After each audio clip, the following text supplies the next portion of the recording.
Okay, so good afternoon, everyone. So I'm Ramy Rashad. So I have been PhD here with the PhD student of Stefano. Now I'm a postdoc here, and eventually hopefully I'll be an assistant professor somewhere, but I don't know where yet. So okay, but I'll let you know if, when I land the position. So very good. So whoever has a position better be fast. Yeah. And so, and also with the race that I can afford the iPhone that I need. Okay. So the iPhone. So I'll first start with the story. So I don't want to be technical. So most of the technical stuff that Stefano presented on bundle varied forms and differential forms, I've been working on that. But I wanted to give you a little bit of a zoom back on why that's useful. So I'll tell you a little bit of a story. So I'm an engineer by training, and then I started first on aerial robotics, and then I got interested in the ERC stuff, but more, and then I got hired on the theoretical side. Started to study the math. I think 5 years ago I knew nothing about the differential forms and differential geometry. Yeah, and so the more we dived in, the more it's a rabbit hole, and we liked it a lot. So we couldn't get out of it.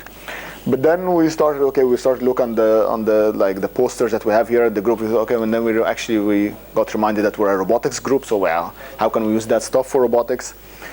It took us 5 years actually to find precisely how this useful. All of this technical, all of this theoretical stuff is useful for robotics. And I think this will be on the fluid structure interaction problem. So fluid structure interaction is not only for flapping wing robots, but it's actually more detailed, and it appears in a lot of robotics problems and fields. Flapping wing robotics is a typical prototype example of that, and how actually to understand the interaction between the fluid, which is the aerodynamics here, or the math, or water, and actually the structure which is usually the robotic bird or the robot itself. So when we started, we look at how would we actually decompose the model of that. So in engineering or to do control or to do simulation, we usually start with a model. So we said, okay, how can we actually look at it in a decomposed way and try to look at the different parts that make it up? We found, okay, it has some different fields. So a typical robotic bird would have some rigid body dynamics, some fluid mechanics, and some solid mechanics. When we look at the rigid body dynamics, we said, okay, as a roboticist, that's easy. We know how to do that using, we know how the ODEs that describe that. We were familiar with that. When we started looking at the fluid mechanics, we became a little bit worried. A lot of terminology that were not taught, at least properly. When we all started to work on the solid mechanics, things became to get and then when we started actually looking at our coupled PDEs through the boundary, and things are very nasty, we stopped actually. This was the point where we said, okay, we need something new. So we need to go back many steps to really understand how the inner workings of all of these fields together. And that's why actually in the end the theoretical side of the project turned out to do none of robotics actually, but I think we're doing it for robotics, and that's the message I want to convey by the end of this talk. So usually, okay, it worked on Mac. Okay, I didn't expect that. So usually what we're interested in from a robotics point of view, not really on how the air is flowing and all of the interactions, really the deep interactions on the of the turbulence, for example, and all of the statistical properties of turbulence, and all of the small eddies and how they form. But we're only interested in just aerodynamic loads. We just, from a robotics point of view, we just want to move a thing in air. What's the loads that apply on it, and then we can use that for simulation, for modeling. We can use that for simulation, for control, and to do optimization and so on. And there are the two ends of the spectrum to do that. One is very high fidelity but very expensive. Another one is very low fidelity, but or not very low, at least less fidelity and more computationally applicable. The first one is actually the discretization of the PDE itself, so that actually once we have the PDE that describes, or the coupled PDEs and the ODEs that describe the system, we can take it, put it in the computer, and discretize that. Either do a discrete direct numerical simulation, or build with some more of trying to get rid of the with some multi-scale separation. We can actually do some large eddy simulations, or new methods like lattice Boltzmann methods. These are very they really need they get They give you in the end the highest fidelity results, but they're very computationally expensive. They are not, they are actually out of the reach of a standard roboticist, even the theory themselves. On the other side of the spectrum, we have the surrogate models. I forgot to show you this nice pictures. So on the other side of the spectrum, we have the surrogate models. So usually it's trying to try to approximate the behavior of what's going on in the air or in the flow, such that we get these forces precisely. And there are a lot of methods that have been developed in the literature, like the lifting line theory, vortex lattice methods, and quasi-steady models. And these, they work, okay, they are very problem specific. This is one of their main problems, but they have actually a lot of problems in them. And I like this table very much. It's actually been studied and done like 10 years ago. So it's an extensive review of all, I think most of the work that has been done till that time on flapping wing, on modeling of flapping wing flight for robotics. And the nice thing about it is that first of all, what you see here is that, so this is the flight regime of forward flight, so birds flapping or robots flapping to move forward, and these are birds flapping to do hovering. And there's a very clear separation between the type of birds that can do that. For example, small birds like hummingbirds and insects, they can do the hovering, but big birds, they cannot do hovering with their wings without the help of air. And so usually this side is for birds, this side is more for insects. And actually, because of the scale separation, they have different flying behaviors.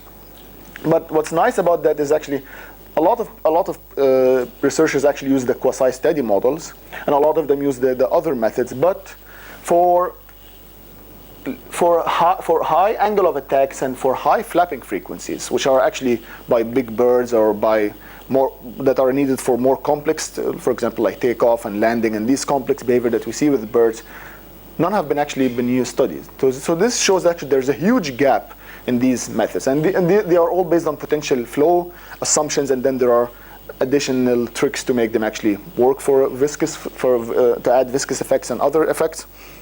But what this shows that actually there's a gap, there's a limitation, at least so far until the last 10 years, there has been a gap on what these methods can do.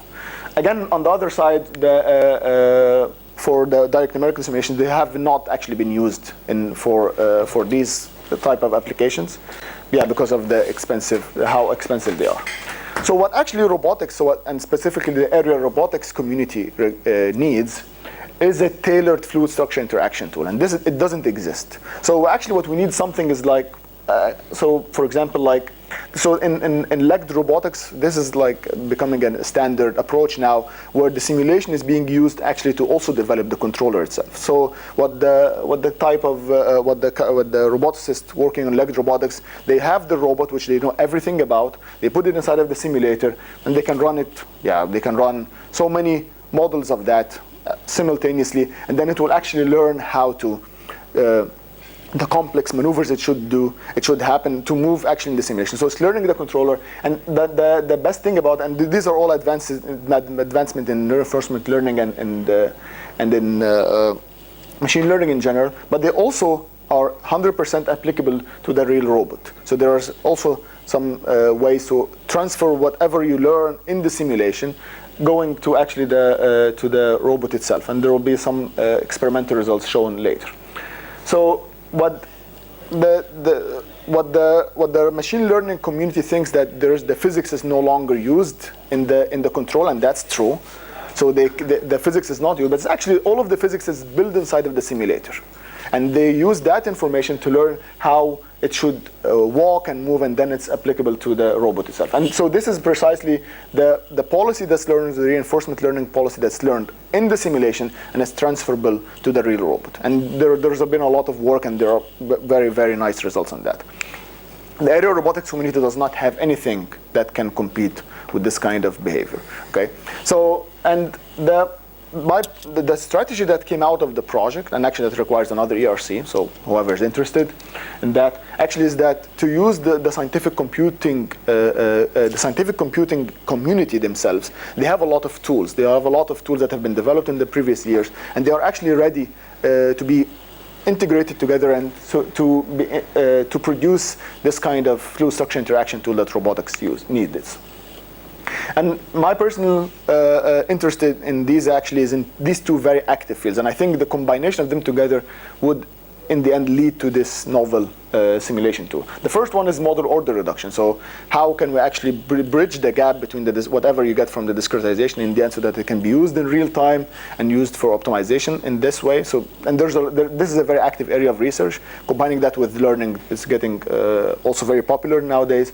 But even a step before that is structure preserving discretization. And this is the closest, in my opinion, as it gets between all of the theory that Stefano presented in his talk and the robotics side. So can we actually start by looking at the PDEs in a different way, discretizing them in a different way, and then what happens to bring them a step closer so that we're able to, so that they can actually deliver better results to the model order reduction, and that can be used to couple them with the robotics side.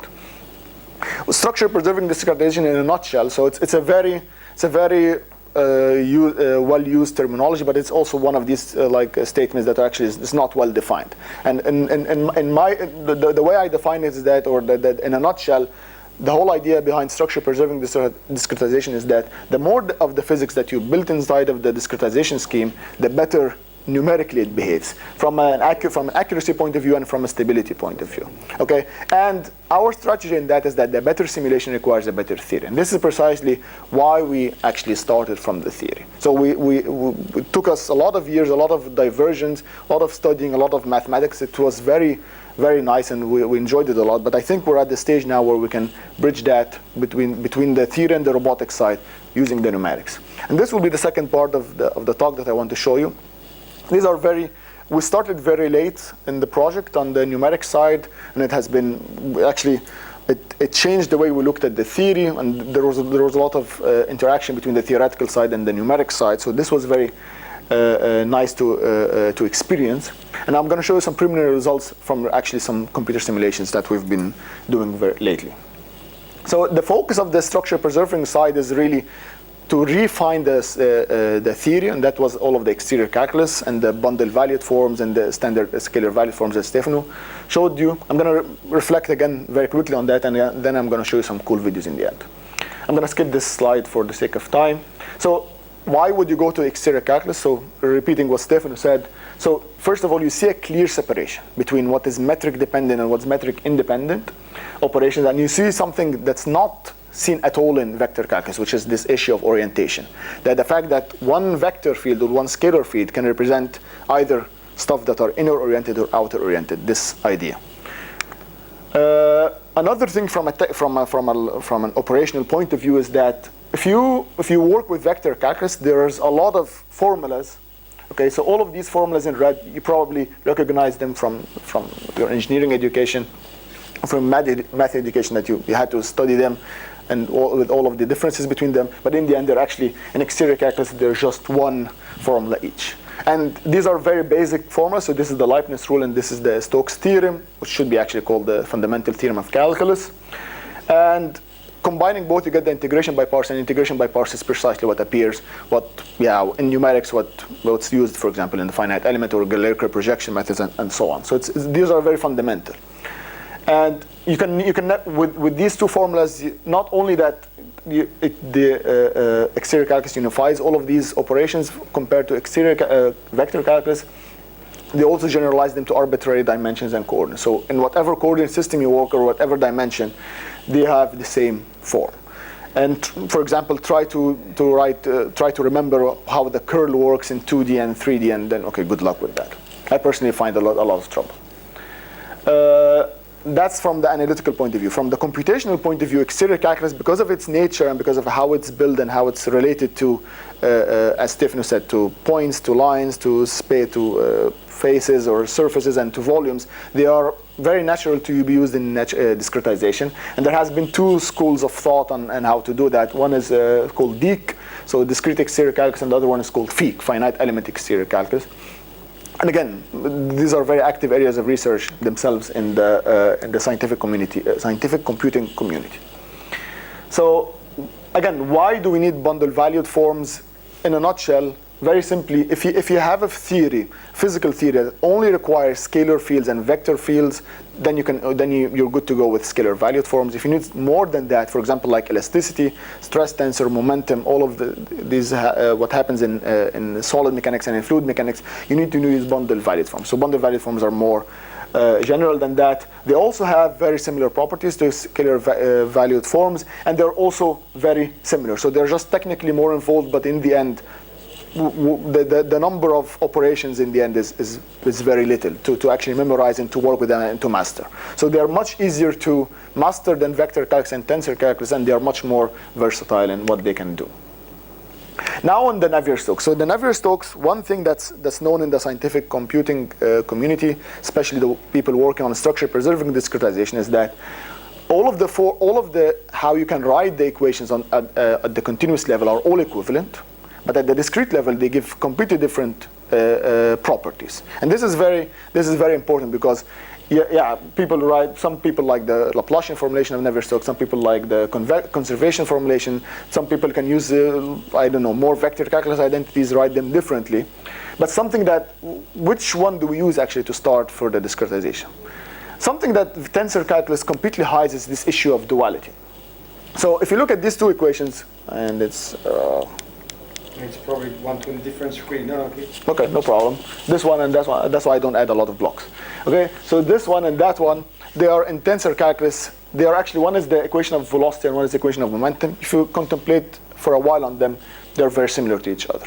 Okay, and this is precisely what vector calculus and tensor calculus hide. Actually, these two equations should be dual to one another, and when written in bundle valued forms, you cannot read that, but you can at least figure out that there's some sort of duality. So a star here is a star on the D is precisely the dual of that operator. This term here is the dual of that term. You see here there's a D star, there's a D. Here's a D star, here's a D. So you see there's some sort of duality. This is precisely what exterior calculus presents. It shows you clearly the duality. Why is that duality important? This has been the driving force of actually a very versatile method that actually was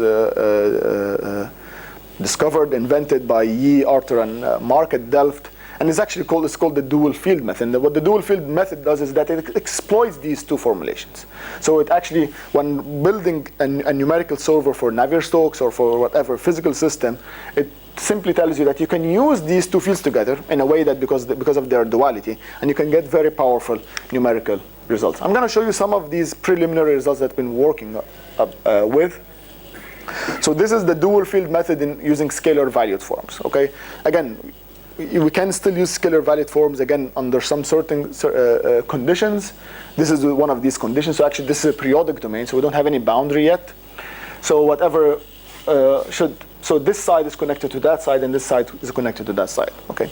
What you see here is I'm going to run the same simulation. So this is a vorticity plot. So you're going to see in the end now some vorticity. So vorticity in 2D is a scalar field, so we're going to see this scalar field of vorticity. Red is negative and blue is positive. Okay, so they are opposite signs. And what you see here are 4 different meshes. So this is the coarsest mesh of the result that you're going to see. This is finer, and this is finer. I'm going to run the simulation now. It will slowly, so it's slightly perturbed in the y direction. So you're going to see some vortices start to build up. And I'm going to leave you to just look at what the plots will show. After a while, the vortices, they get stronger and stronger, so there's more activity. This is a nice prototypical example because there is more activity with time. There is no vorticity here, so this is inviscid flow. Even though this was a Navier-Stokes solver, and this is one of the showcases of this port-based way of thinking. So Navier-Stokes and Euler equation, they only differ by viscosity. At least what some people think. Okay, so they only differ by the viscosity. As the viscosity go to 0, you get one and from the other. So you should expect that if you have a solver for Navier-Stokes and you just put the viscosity there to 0, it should work for Euler equation, right? This is precisely what you should get from structure preserving discretization. So this is a structure preserving discretization solver. Also, one thing that you should see from it is that this is a very fine mesh. Okay, and when we zoom out a little bit and more and more and more, the structure, at least of the solution, is still there. So you still see there are some vortices here and some vortices here. Of course, the details are lost because, yeah, you're just zooming out. So imagine that, okay, if you have an image of a dog and then you zoom out, at least you can see it's a dog. If it turns into a cat, there's something wrong with the filtering that you're using. This is precisely what happens with the other solvers. Now I'm going to show you another thing that that all of these simulations have, because of the structure preservation, is that energy is preserved and also mass is preserved up to machine precision. So even with the coarsest mesh, masses and energy are still preserved. We don't lose that. We lose the details. That's natural. If you want more details, you zoom in, you add more, you make the mesh finer. But again, you don't lose the physics. And this is this idea of having physics into the simulation. I'm going to show you now. So I'm going to show you the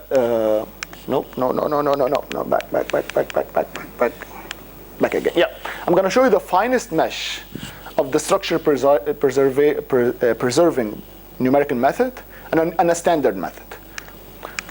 So on the right is the standard method again. So it's exactly the same simulation. Okay, so it will start building up. This is the finest mesh, and this is a standard solver. So this is a nonlinear solver. It's preconditioned, it's optimized, so it's the best that there. It's not the best that there is, so this I have to be very careful. But what do you see is the following. Okay, all of this noise. These are numerical noise.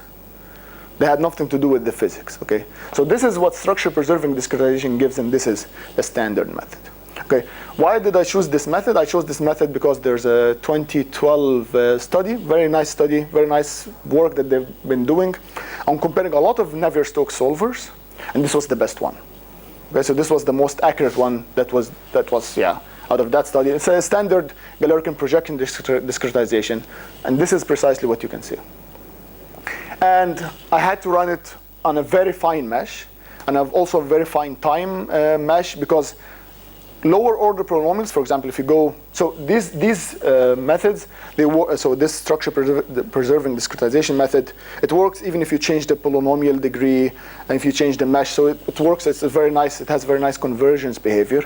This mesh actually, once you go to lower order polynomials, you start getting a lot of noise.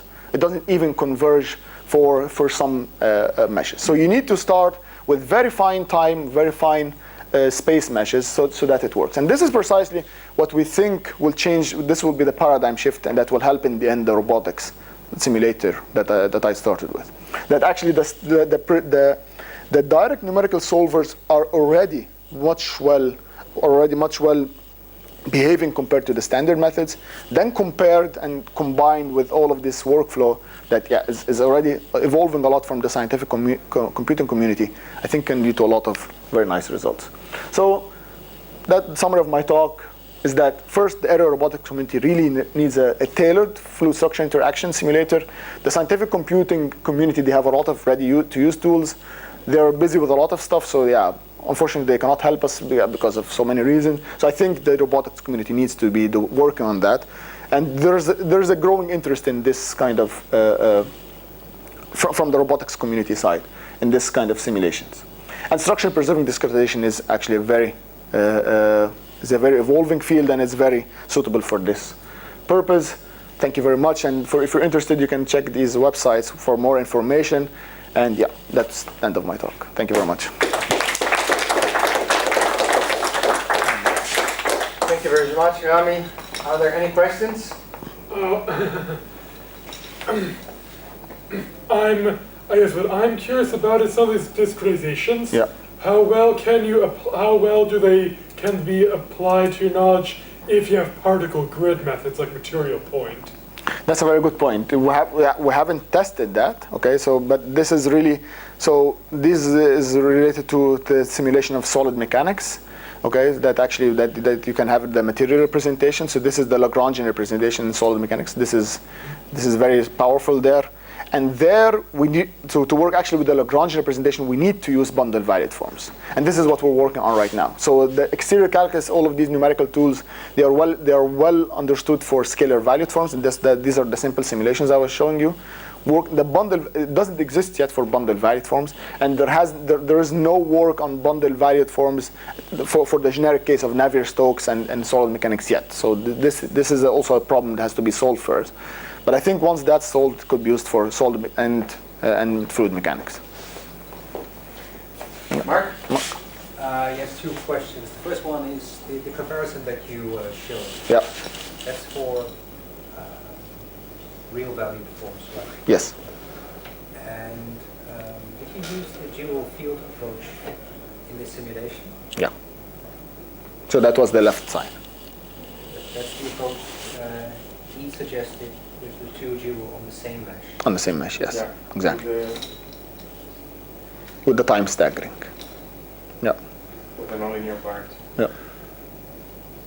The one thing I forgot to mention, which is also very powerful because of the dual field, it actually, you know that of course, it yields in the end a linear system. So actually there's a time staggering, so for every time step we're solving. It's a linearized, Right. but at least, that's the funny thing. So we started with a nonlinear PDE, and we're solving in the end two linear ODEs, but they're actually giving better results than actually the nonlinear solver itself. So this is very, very interesting to see how that extends to, for example, to bundled value form. This is exactly what we're working on right now. And my conjecture is that because physics is dual, and this is intrinsic to the fact that also the nonlinear effects, if you model it properly, you can eventually go to, this is a conjecture of course, but I think there is really something in this.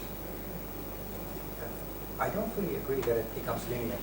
It's linearized. I mean, it's some form Steps-wise. of PCAR Yeah, it's linearization. yeah, it's not linear, but numerically you can kind of fix one thing, but in that way you can preserve the various things, even if you do a staggered. That's Exactly. the point. But precisely how it's linearized here is by the Hodge. So actually knowledge of the Hodge, knowledge actually that in the equations you have a Hodge, and that, for example, solving one equation, there's a Hodge that comes from the other side. So you know precisely that comes from the other system.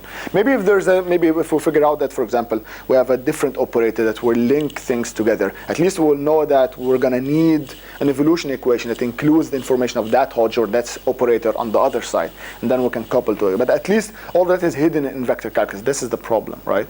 So at least the exterior calculus tells you, okay, there's a Hodge missing here, so there's a projection. So you should be careful how to handle that. At least, so this is very interesting. And I think that the deep things is that, this was of course inspired by the numerics, but then you see that duality whenever you have, when you have energy density and you have a notch which have that energy density, whenever you substitute that inner product that you normally use with duality, you have exactly the same representation. So by doubling the dimension, you can actually get rid of metrical information and densities.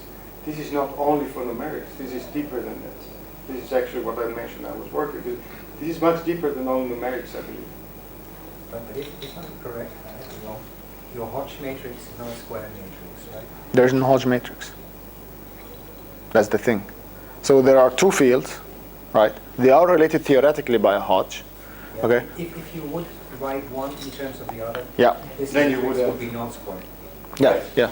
But if you initialize both systems by, of course, symmetric information, because when you start them, you need to know how they are related, but then you can evolve without it. That's the issue. Actually, the exploitation of the two systems is these methods, they are very recent, right?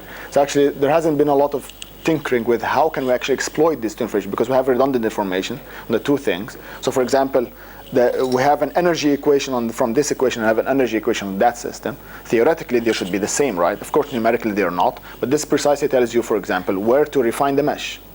So it can actually be a very nice guide where you can refine mesh. So actually information between the both, or for example, can be used in turbulence modeling. So that because the discrepancy between both, that you have it at the simulation level, and they're both working properly as it should be, so they're both like stable together. Whether they actually diverge or not, that's a question. So all of these are unanswered questions, but at least it's a lot of areas to explore, a lot of interesting questions to explore. In the numerical, there's a way to see it very precisely. It's something also we are looking at. Because if you look at the projection used for the vector space, in the analogy I said of the projection, you know that if you have a projection, you can decompose your vector space in two spaces. That's what you do with the projection. Okay? And by doing that, you can decompose the energy flows of the PDEs in a real settings with something which is a numerical and something which is approximated. You know precisely what's going on. So the vector structure that you have gives you precisely this insight to refine a mesh and do all these things. More questions? Alex? Thanks for the presentation. I really like the vision you sketch on the training software. Yeah. What would be one of the first or low-hanging fruit problems you think such software could solve in robotics? For example, in our something that we had, for example, in our setting is what is the optimal flapping behavior, for example, something like that. We know everything about the bird, about the wing itself, so you can make into it.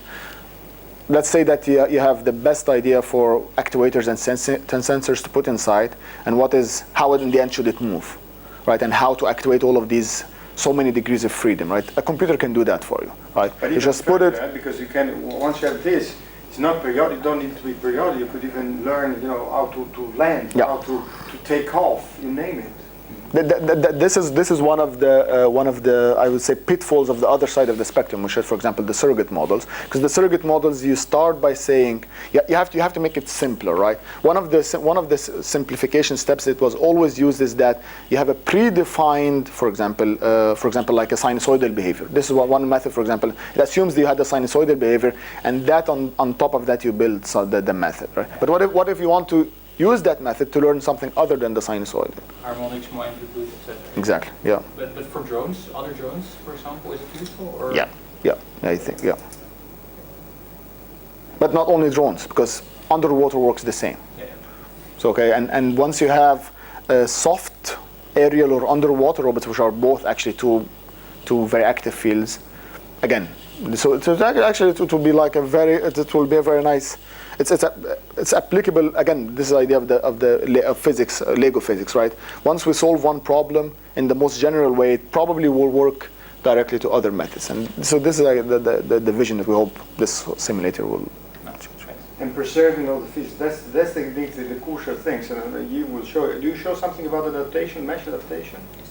Yeah, we'll show something about it. It's really, really very exciting. Thank you very much. Thank you.